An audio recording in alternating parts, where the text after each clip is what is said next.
Mummy वाले wrong है। ठीक ठीक ठीक, हाँ थर्ड वाला आपका रॉन्ग है बच्चे, हो गया। अब आइए नेक्स्ट क्वेश्चन पर। भारत में चुनाव लोकतांत्रिक है, ये बताने के लिए इनमें कौन सा वाक्य सही कारण नहीं देता?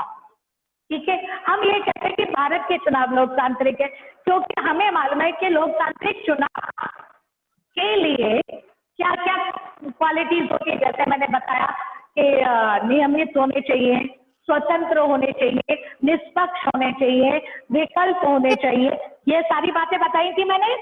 तो उन्हीं को आधार लेकर हम इस क्वेश्चन को करेंगे। भारत में दुनिया का सबसे ज्यादा मतदाता है। भारत का चुनाव आयोग काफी शक्तिशाली है। भारत में 18 वर्ष से अधिक उम्र का हर व्यक्ति मतदाता है। भारत में चुनाव हारने वाले पार्टी जन आदेश को स्वीकार करते हैं। तो बताइए कौन सा गलत है इसमें, बोलिए बच्चे। मैम भारत में दुनिया का सबसे ज्यादा मतदाता, मैम भारत में दुनिया के सबसे ज्यादा मतदाता हैं। किसी भी चुनाव को निष्पक्ष होने के लिए जनसंख्या आधार नहीं है कि किस देश में जनसंख्या ज्यादा है किसमें कम है, ये कोई आधार नहीं है। आधार क्या है कि सबको सार्वभौमिक मताधिकार प्राप्त हो, सबको वोट देने का अधिकार हो, स्वतंत्र हो, और जो इलेक्शन करा रहा है इलेक्शन कमीशन है ना, वो इलेक्शन कमिश्नर वो स्वतंत्र हो, बहुत स्ट्रांग हो। ठीक है, तो चुनाव आयोग हमारे यहाँ पे स्ट्रांग है। 18 ईयर्स के सभी लोगों को हमें वोट देने का अधिकार प्राप्त है। और भारत में जो पार्टी को वोट नहीं मिलते हैं वो चुपचाप जन आदेश यानी जनता का आदेश मान लेती है। ठीक है ना, उसको स्वीकार कर लेती है कि हाँ हमें हरा दिया है इसलिए हम अब सरकार। तो ये सारे हैं, केवल गलत क्या है, भारत दुनिया का सबसे ज्यादा मतदाता है। जनसंख्या कोई आधार नहीं है लोकतांत्रिक की। हो सकता है कोई छोटा देश हो उसमें जनसंख्या कम है लेकिन बाकी सारी क्वालिटीज हो तो उसको हम लोकतांत्रिक चुनाव ही कहेंगे वहां पर भी। ठीक है बच्चे, फर्स्ट वाले में कौन सा आंसर है? और सेकंड में फर्स्ट वाले में यस मैम, भारत में दुनिया के सबसे ज्यादा मतदाता हैं। भारत में दुनिया के सबसे ज्यादा मतदाता है, इसको कट कर देंगे आप। ठीक है मैम, ये तो सेकंड वाला है ना मैम, फर्स्ट वाला। फर्स्ट वाले में, फर्स्ट में यस मैम। तो फर्स्ट में आप ये करेंगे चुनाव लोगों को न्यायपालिका। अब शुरू किए, मैं भूल गई। Okay ma'am. ठीक है ना, अब आते हैं हम तीसरे पर। Yes ma'am. यहाँ पर मैचिंग है, हो सकता है मैचिंग भी आई है ना, आ जाती है कई बार। तो पहला है समय समय पर मतदाता सूची का नवीनीकरण आवश्यक है ताकि इसके साथ क्या जुड़ेगा, हर उम्मीदवार को चुनाव में लड़ने का असमान अवसर मिले। नहीं, गलत। हम मतदाता सूची क्यों बनाते हैं? ताकि जो चले गए उनके नाम कट जाए, जो जुड़ गए हैं उनके नाम उसमें हो जाए। तो संभव है कुछ लोग उस जगह से अलग चले गए हैं, क्या के साथ कौन सा आएगा, फोर्थ, क्योंकि हम उसका रिन्यू क्यों करते हैं हर 5 साल बाद, ताकि जो लोग चले गए उनके नाम कट जाए और जो उसमें ऐड हो गए हैं उनके नाम हम उस लिस्ट में डाल दें। तो फर्स्ट के साथ फोर्थ आ जाएगा। ठीक है बच्चे, अब आते हैं हम सेकंड पर। कुछ निर्वाचन क्षेत्र अनुजाति और अनुजनजाति के लिए आरक्षित हैं ताकि, बोलिए, हम कुछ सीटें क्यों रिजर्व करते हैं? उम्मीदवार को चुनावों में लड़ने का समान अवसर मिले। नहीं, समाज के हर तबके, क्योंकि ये जो दो वर्ग है, हाँ फर्स्ट, क्यों, क्योंकि हमने देखा है स्वतंत्रता से पहले वर्गों को, हाँ फर्स्ट है बेटा, आप कारण जान लो क्यों, क्योंकि ना स्वतंत्रता से पहले कई वर्षों पहले इन दोनों वर्गों को बहुत दबा के रखा गया, जिसके कारण ये समाज की जो धारा है ना, आपने एक में पढ़ा था ना हाशियाकरण, पढ़ा था बच्चों? बोलो। हाशियाकरण पढ़ा था? यस तो मैम। कुछ वर्ग है Yes, ma'am. जिनको बाहर निकाल दिया गया यस मैम था, पढ़ा था। हाँ, समाज की Yes, धारा ma'am. से। तो उन सबको जोड़ने के लिए हमने कुछ सीटें आरक्षित की हैं। तो हम सेकंड के साथ फर्स्ट को जोड़ेंगे। हो गया बच्चे? अब आते हैं थर्ड में आ जाइए। पता नहीं। Yes ma'am. प्रत्येक को सिर्फ एक वोट डालने का हक है, ताकि बोलिए क्या आएगा इसका, ताकि हर एक को अपना प्रतिनिधि चुनने का समान अवसर मिले। कि हर इसके को साथ ही एक अपना आएगा। प्रतिनिधित्व हाँ, मैम सेकंड। चुनने का समान अवसर मिले। तो थर्ड के साथ सेकंड आ जाएगा। अब फोर्थ के साथ देखिए, सत्ताधारी दल को सरकारी वाहन के इस्तेमाल की अनुमति नहीं है, क्योंकि हर बोलिए हर उम्मीदवार हर जगह थोड़ी चलेगा। थर्ड। हाँ, हर उम्मीदवार को हर उम्मीदवार को चुनाव में लड़ने का समान अवसर मिले। हर उम्मीदवार को चुनाव में लड़ने का समान अवसर मिले। हाँ, हो गया ये। अब आ जाइए क्वेश्चन नंबर 4 में। ये बहुत इंपॉर्टेंट क्वेश्चन है और बहुत इजी है। अक्सर बोर्ड में ये 3 नंबर का आ जाता है बेटा। और सीधा सीधा इसमें क्या लिखना है, जो मैंने प्रक्रिया आपको बताई थी ना, स्टेप्स बताए थे, इलेक्शन में कौन कौन से स्टेप्स हैं, वो सारे मैंने आपको बताए थे बेटा। वही यहाँ से देखकर आपको लिखने हैं। समझ में आया? जैसे कौन कौन से स्टेप दिए हैं देखो।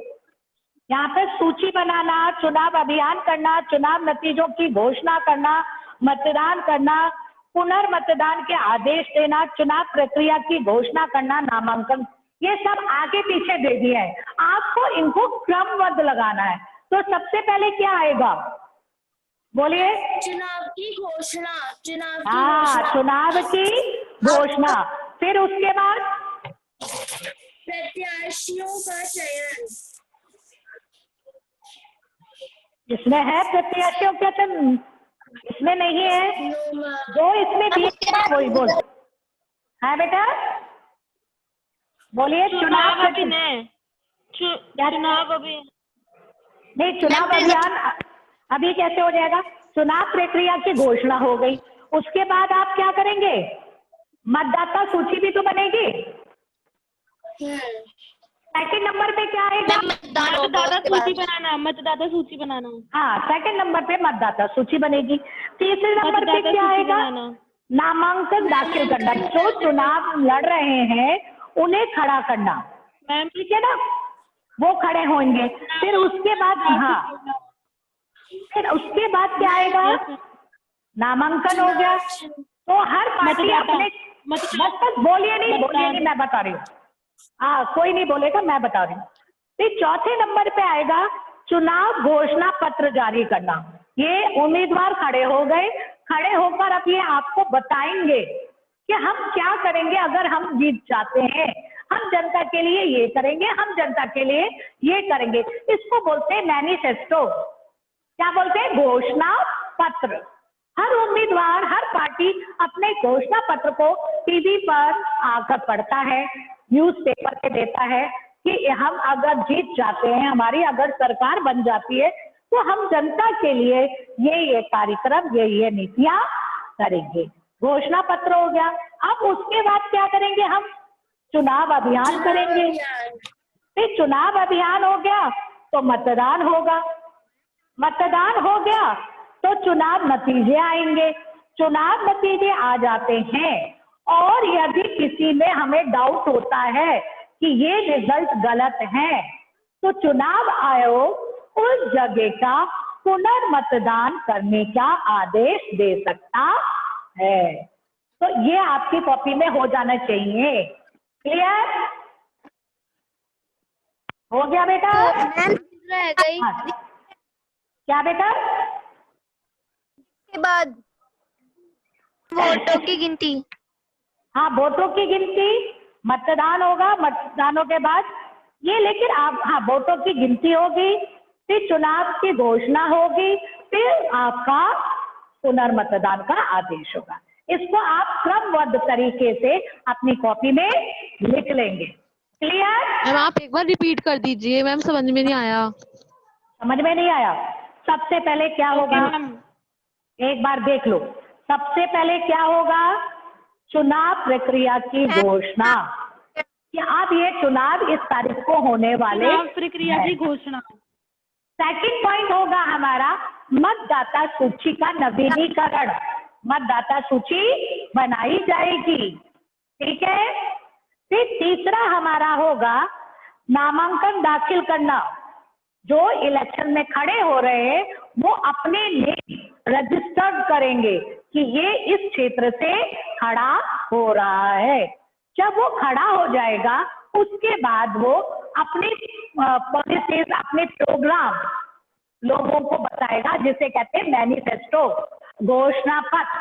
वो अपना घोषणा पत्र जारी करेगा।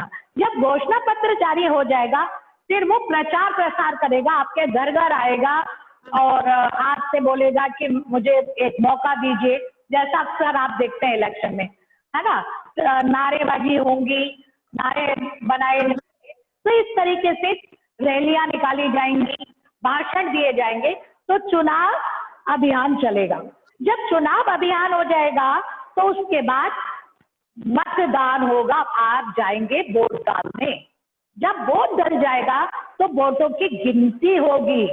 जब वोटों की गिनती होगी, गिनती के आधार पर बच्चे आप रिजल्ट अनाउंस करेंगे। आपका मतलब चुनाव आयोग, यहाँ पे आपका मतलब आप नहीं है, चुनाव आयोग करेगा ये सारे काम। ये कौन करता है?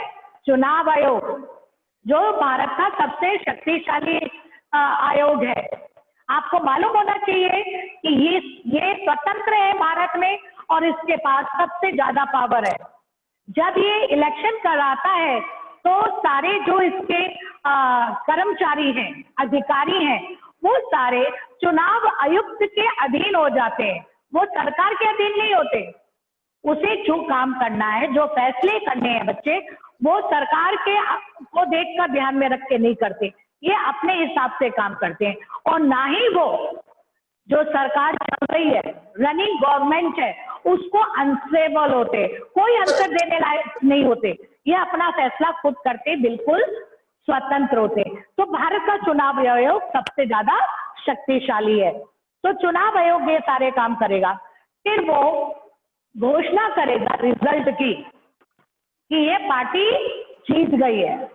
अब उसे लगता है कि किसी क्षेत्र में किसी पार्टी ने कोई गड़बड़ की है, इसलिए इलेक्शन के रिजल्ट में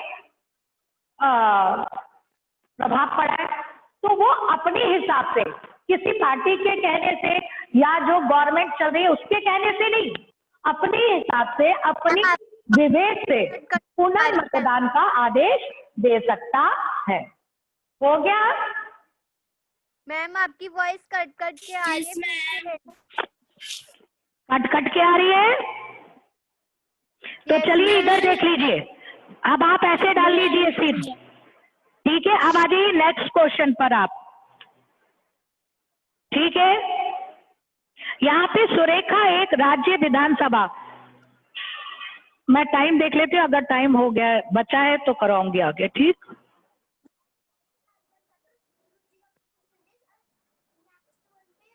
ठीक है, सुरेखा एक विधानसभा क्षेत्र की अधिकारी है चुनाव कराने के लिए। उसको 3 काम दिए गए हैं, 3 काम आपके बुक में दिए गए कि चुनाव प्रचार के समय वो क्या करेगी, मतदान के दिन वो क्या कार्य करेगी और मतगणना के दिन वो क्या कार्य करेगी। समझ में आ रहा है बच्चों? बोलिए। Yes ma'am. तो जो सुरेखा है, हाँ सुरेखा, बस अब मत बोलिए। तो सुरेखा स्वतंत्र और निष्पक्ष हाँ बोलिए। स्वतंत्र और निष्पक्ष चुनाव करने के लिए क्या करेगी? चुनाव प्रचार के समय क्या करेगी?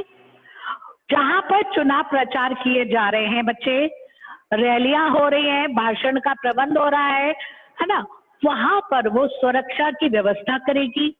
वो पार्टियों को बताएगी कि उन्हें अपनी रैलियां कहां से निकालनी है, कहां पर अपना मंच बनाना है। ये पार्टियां अपनी मर्जी से नहीं कर सकती हैं कि मुझे लगा कि मैं पक्के बाग के बीचों बीच सड़क पे अपना मंच बना दूं, ऐसा कुछ नहीं।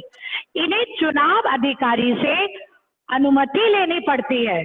तो चुनाव प्रचार का पूरा ध्यान सुरेखा देखेगी कि वो कहीं गलत प्रचार तो नहीं कर रहे हैं, किसी दूसरी पार्टी को गाली वगैरह तो नहीं दे रहे।